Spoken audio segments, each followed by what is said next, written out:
pattern in history that has destroyed three global superpowers in the last 500 years: Spain, Britain, and the Soviet Union.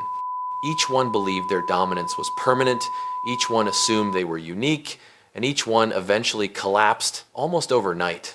The most terrifying part is that in 2025, the United States is now following the exact same sequence, step by step, ignoring the signs that every dying empire ignored before its fall. Empires don't die the moment an enemy attacks. They die when the economic system beneath them becomes too weak to support the global empire they built on top. The same chain appears again and again. Military overextension, currency weakness, exploding debt, loss of productive strength, internal social decline, and then the final collapse nobody saw coming. Spain followed this pattern, Britain followed it, the Soviet Union followed it, and now the world's current superpower is repeating it in real time. Spain became the first global superpower of the modern world after conquering the Americas. Ships loaded with gold and silver crossed the Atlantic every year, filling Spanish vaults with more wealth than any empire before them. But instead of building sustainable industries or modernizing their economy, Spain made the same mistake every empire makes when it believes nothing can threaten it. They stretched their military across Europe, Africa, Asia, and the Americas, fighting too many wars at once. Half the kingdom's income went to war. Even then, it was never enough. To keep funding their military commitments, Spain diluted its own currency, mixing more copper into silver coins so they could produce money faster. People didn't notice at first because the coins looked the same. But soon inflation exploded and prices spiraled out of control. Confidence in the Spanish currency collapsed.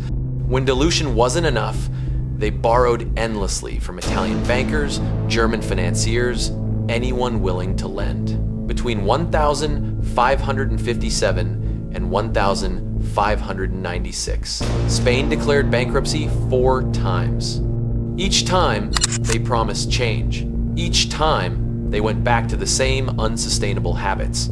Because gold was flowing in so easily, Spain stopped producing anything of real value. They imported food, tools, ships, clothing, everything. Lands that were once known for agriculture and craftsmanship completely died out. Spain became the richest empire in the world and simultaneously the most hollow. By the 1600s, crime grew, poverty spread, and Spain's wealthiest regions demanded independence. In just 1 century, Spain went from the world's greatest empire to a weakened nation stuck in permanent decline.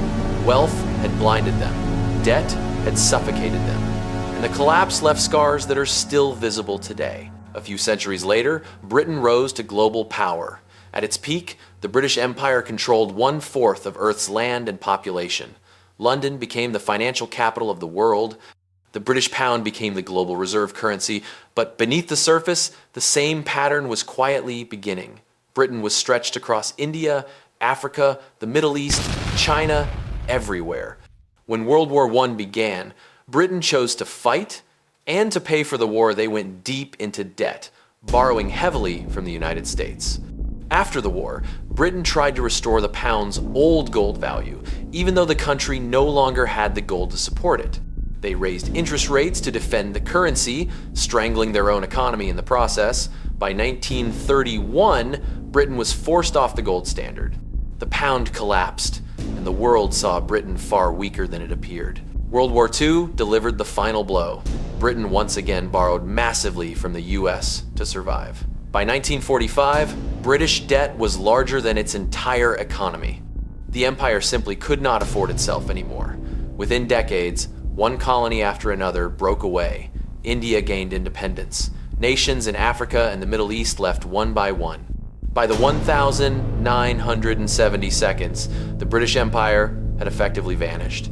The pound fell from over $4 to barely above $1, losing its status as the world's dominant currency.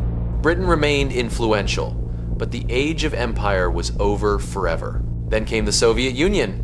After World War II, the USSR rose as America's main rival, seemingly unstoppable. They had nuclear weapons, powerful industries, and a massive military. But Once again, the pattern was already in motion. The Soviet Union spent up to 20% of its GDP on the military, 3 times what the US spent.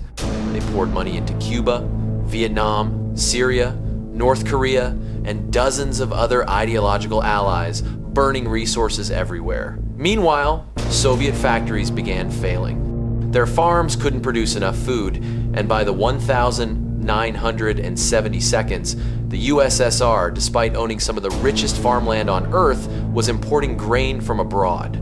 Their currency, the ruble, wasn't trusted even inside the country. Internationally, it was worthless. To buy anything overseas, they had to use gold or oil. When oil prices fell in the 1982nd, the Soviet economy collapsed with it. By 1989, Eastern Europe broke free. The Berlin Wall fell. The Soviet Empire evaporated in a single year. By 1991, the government couldn't pay soldiers, couldn't feed its people, and couldn't maintain its currency. On the 26th of December, 1991, the Soviet Union ceased to exist. The world's second superpower disintegrated without a major war. The collapse came not from invasion, but from a dying economic foundation. Now, the uncomfortable truth. The United States is following the exact same 7-stage pattern, and 5 of those stages are already complete. America is militarily overextended, with more than 750 bases in over 150 countries. It spends more on defense than the next 10 countries combined, yet experts warn that the US cannot fight 2 major wars at once. Its currency has been debased aggressively. A dollar today has lost almost all purchasing power compared to 1971. The money supply has exploded. The national debt has risen to $36 trillion, with over $1 trillion per year spent just on interest.